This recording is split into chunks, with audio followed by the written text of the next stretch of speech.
Good morning बच्चों। आज हम लोग 10वीं क्लास का प्रश्नावली 13.1 क्वेश्चन नंबर 6 के बारे में जानेंगे। राइट, तो बनाने से पहले हम लोग को सवाल समझना है कि हम लोग के पास क्या दिया गया है और क्या हम लोग निकालना है। राइट, चलिए अभी हम लोग सवाल पर आते हैं। दवा का एक कैप्सूल, दवा का एक कैप्सूल एक बेलन आकार का है जिसके दोनों सिरों पर एक एक आरगोला लगा हुआ है।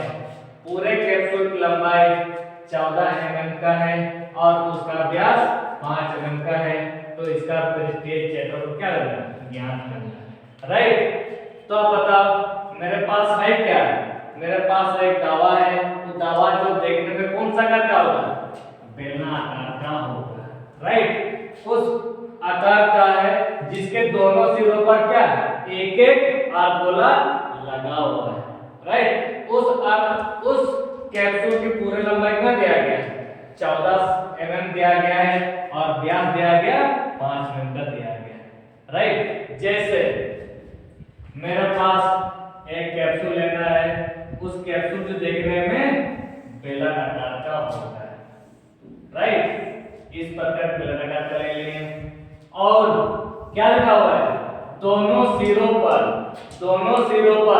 एक एक आरगोला लगा हुआ है।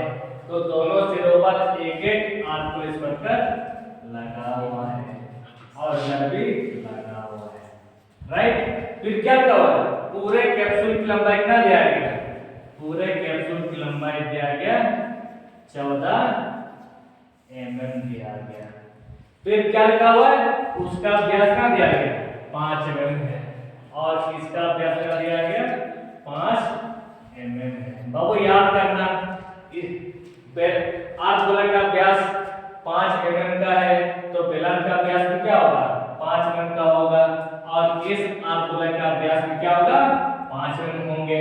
तो अब हम लोग ये पता लगाना है कि मेरे पास क्या दिया गया है और क्या हम लोग निकालना है। तो उसको निकालने से पहले आपको थोड़ा सा याद करना होगा।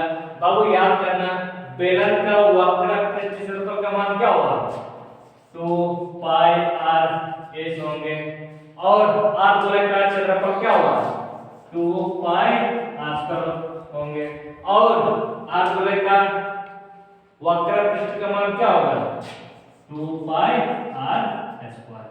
राइट, अब हम इस पे ये पता लगाना है कि आरगोले के लिए त्रिज्या ज्ञात होना चाहिए और बेलन के लिए त्रिज्या और r ज्ञात होना चाहिए और आरगोले के लिए क्या त्रिज्या ज्ञात होना चाहिए।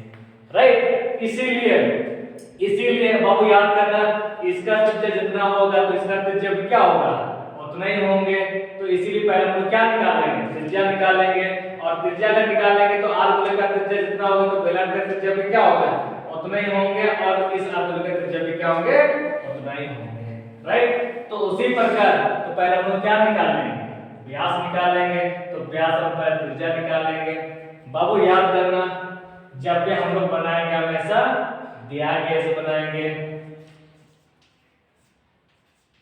लिखना है दिया गया है।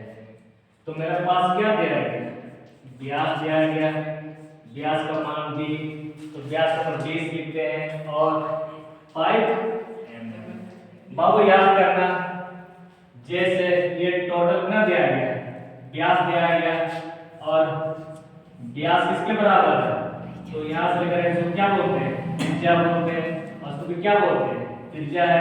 बाबू याद करना, तो एक त्रिज्या और एक त्रिज्या, तो दोनों त्रिज्या को जोड़े तो किसके बराबर होंगे, व्यास के बराबर होंगे। व्यास के बराबर होना बाबू, जिसकी मेरे पास क्या है व्यास है, इसीलिए तो व्यास बराबर कितना r होगा, एक r और एक r कितना होगा 2r हुआ। तो क्या हम लिख सकते हैं कि व्यास बराबर क्या है 2r बराबर ना ले लिए। और वो याद करना मेरे पास क्या है r का मान तब होंगे जबकि बराबर क्या है 5 है और उसको ले क्या होगा बट्टा 2। राइट, क्योंकि यहाँ पर किस रूम में गुना के रूम में और उसको ले क्या क्या होगा, बट्टा होगा, तो कितना हुआ r बराबर 5/2 mm हो गया। अब क्या निकालना है, अब ऊंचाई निकालना है। किसका ऊंचाई, बेलन का ऊंचाई। अब याद करना इसका त्रिज्या कितना मिला, 5/2 है बाबू, इसका त्रिज्या जितना होगा तो इसका त्रिज्या भी क्या होगा, उतना ही होगा, उसका त्रिज्या भी उतना ही होंगे। पर त्रिज्या का मान तो हम लोग निकाल लिए, तो त्रिज्या का मान कितना निकाल लिए, 5/2 निकाले, तो मेरे पास त्रिज्या तो मिला। किसका मान निकालना है, अब बेलन का ऊंचाई निकालना है, राइट। और बेलन का ऊंचाई का मान तब होगा बाबू, याद करिए टोटल लंबाई कितना दिया गया, 14 mm दिया गया, और बाबू याद करिए त्रिज्या में से क्या होंगे, बराबर होंगे, तो त्रिज्या कितना 5/2 है, तो इधर से त्रिज्या कितना होगा, 5/2 है, क्योंकि त्रिज्या में से क्या होंगे, बराबर होंगे, तो यहाँ से त्रिज्या इतना होगा, तो इधर से त्रिज्या भी क्या होगा, उतना ही होगा। उसी प्रकार इसका त्रिज्या कितना 5/2 है, तो इधर से कितना होगा 5/2, क्योंकि हमेशा त्रिज्या क्या होंगे, बराबर होंगे, इसीलिए वो याद करना ये त्रिज्या, इस त्रिज्या का मान कितना निकाले 5/2 है, और इस त्रिज्या का मान कितना निकाले 5/2 है, राइट। तो उसी प्रकार हम लोग त्रिज्या को कितना निकाल लिए 5/2 है। अब आप याद करना ये बेलन का ऊंचाई तब होंगे, बेलन का ऊंचाई तब होंगे जब पूरा टोटल कितना था 14 mm है, उस 14 mm में से इस कितना इधर पे एक r है और इधर पे एक r है, तो दोनों r को हम क्या देंगे, घटा देंगे, तो क्या निकल जाएंगे, बेलन का ऊंचाई निकल जाएंगे, राइट। क्योंकि अब आप याद करना त्रिज्या में से क्या होंगे, बराबर, ये त्रिज्या जितना होगा तो त्रिज्या भी क्या होंगे, उतना ही होंगे। ये r का मान क्या रहा, r का मान 5/2 रहा, और इस r का मान भी क्या 5/2 रहा। ये बेलन का ऊंचाई तब होंगे, सर अब बेलन की ऊंचाई क्यों निकाल रहा है, क्योंकि मेरे पास बेलन की ऊंचाई का मान है क्या, नहीं है, तो पहले बेलन की ऊंचाई को पहले निकाल लेंगे, तो बेलन का ऊंचाई का मान तब होंगे जबकि मेरे पास टोटल कितना दिया गया 14 दिया गया, कितना 14 दिया गया, उस 14 में से इधर r का दिया गया एक r है, और ये कितना एक r है, तो 2 r को हम क्या देंगे, घटा देंगे, किसमें से, इस पूरा कैप्सूल की लंबाई में से, तो 2 r को क्या देंगे, घटा देंगे, तो किसका मान निकलेगा, बेलन का ऊंचाई निकलेगा, ठीक है। तो अभी अपन चलेंगे ऊंचाई, ऊंचाई की h, तो h बराबर टोटल कितना दिया गया 14 mm दिया गया, उस 14 mm में से इस r को भी, अब बताओ ये दो आए कैसे, बाबू याद करना r का में क्या छुपा हुआ है, एक छुपा हुआ है, फिर r का में क्या छुपा हुआ है, एक छुपा हुआ है, तो एक जोड़ कितना हुआ 2 हुआ, तो 2 है क्या r, राइट। बाबू याद करना 14 पहले से दिया गया -2 है, और r का मान कितना, r का मान 5/2 रहा, राइट, तो 5/2 ले लिए और 2 भाग दे दिए, तब क्या रह गया 5 रह गया। बाबू याद करना 14 में से 5 घटा कितना होगा 9 mm हुआ, राइट। इसीलिए तो बेलन का ऊंचाई कितना मिला 9 mm हो गया, पर हम लोग क्या निकाल रहे हैं, हाँ बेलन सॉरी कैप्सूल का पृष्ठीय क्षेत्रफल क्या करना है, ज्ञात करना है, इसीलिए अतः तो हम लोग क्या लिखना है, कैप्सूल,